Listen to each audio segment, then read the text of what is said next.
തെരഞ്ഞെടുപ്പ് കമ്മീഷൻ മണി പവറും മസിൽ പവറും മാനിപ്പുലേഷനുമായി മാറിയെന്ന് രാധാകൃഷ്ണൻ എം പി. രാഹുൽ ഗാന്ധി തെളിവുകൾ നിരത്തിയിട്ടും കമ്മീഷൻ മൗനം തുടരുകയാണ്.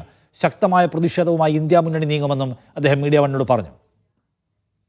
ബീഹാറിലെ വോട്ടർ പട്ടിക പരിഷ്കരണം പിൻവലിക്കണമെന്നാവശ്യപ്പെട്ടും തെരഞ്ഞെടുപ്പ് കമ്മീഷനെതിരെ രാഹുൽ ഗാന്ധി ഉയർത്തിയ ആരോപണങ്ങളിൽ കമ്മീഷന്റെ മറുപടി ആവശ്യപ്പെട്ടും കൊണ്ട് ഇന്ത്യ സഖ്യത്തിന്റെ ഒരു പ്രതിഷേധം ഡൽഹിയിൽ നടക്കുകയാണ്. ഇപ്പോൾ നമ്മോടൊപ്പം Lok Sabha M P K Radhakrishnan നമ്മോടൊപ്പം ചേരുകയാണ്.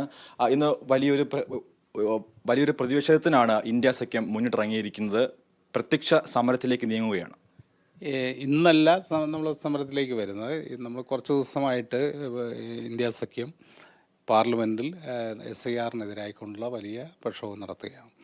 പ്രധാനമായിട്ടും ആ വിഷയം പാർലമെൻറ്റ് ചർച്ച ചെയ്യപ്പെടണമെന്നാണ്. കാരണം ലക്ഷക്കണക്കിന് വരുന്ന വോട്ടർമാരെ വോട്ടർ പട്ടികയിൽ നിന്ന് ഒഴിവാക്കുന്ന തീരുമാനമാണ് ബീഹാറിൽ എടുത്തിരിക്കുന്നത്. അപ്പോൾ ഭൂരിപക്ഷത്തെയും തെരഞ്ഞെടുപ്പ് പ്രക്രിയയിൽ നിന്ന് മാറ്റി നിർത്തുക എന്നുള്ള സമീപനം സ്വീകരിക്കുകയാണ്.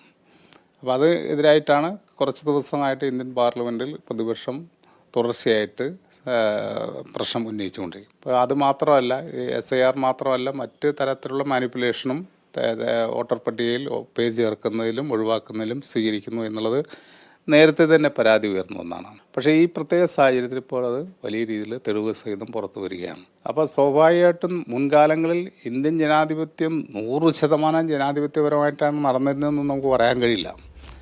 വലിയ രീതിയിലുള്ള മണി പവർ സ്വാധീനം ഉണ്ടായിരുന്നു. അതുപോലെ മസിൽ പവർ ഉപയോഗിച്ചുകൊണ്ട് പലപ്പോഴും തെരഞ്ഞെടുപ്പിനെ അട്ടിമറിക്കുന്ന സമയമുണ്ടായി. ഇപ്പോൾ വ്യാപകമായിട്ടുള്ള മാനിപ്പുലേഷനും നടക്കുകയാണ്. അത് നമ്മുടെ ജനാധിപത്യ പ്രക്രിയയെ തകർക്കും എന്നുള്ള മുന്നറിയിപ്പാണ് നൽകുന്നത്. അപ്പം അതുകൊണ്ട് തന്നെ അതിനെതിരായിക്കൊണ്ട് ശക്തമായ പ്രതിഷേധം നമ്മുടെ രാജ്യത്താകെ ഉയർന്നു വരേണ്ടതാണ്. അതിൻ്റെ ഉത്തരവാദിത്തം ഏറ്റെടുത്തുകൊണ്ടാണ് ഇന്ത്യ സഖ്യം ഈ സമരവും പ്രക്ഷോഭമായിട്ടും മുന്നോട്ട് വരുന്നത്. വ്യക്തമായിട്ടുള്ള തെളിവുകൾ വെച്ചുകൊണ്ടാണല്ലോ പറയുന്നത്. രാഹുൽ ഗാന്ധി പറഞ്ഞ തെളിവിൻ്റെ അടിസ്ഥാനത ആ തെളിവുകൾ തെളിവല്ല എന്ന് തെളിയിക്കാനുള്ള ബാധ്യതയും ഇലക്ഷൻ കമ്മീഷനുണ്ട്.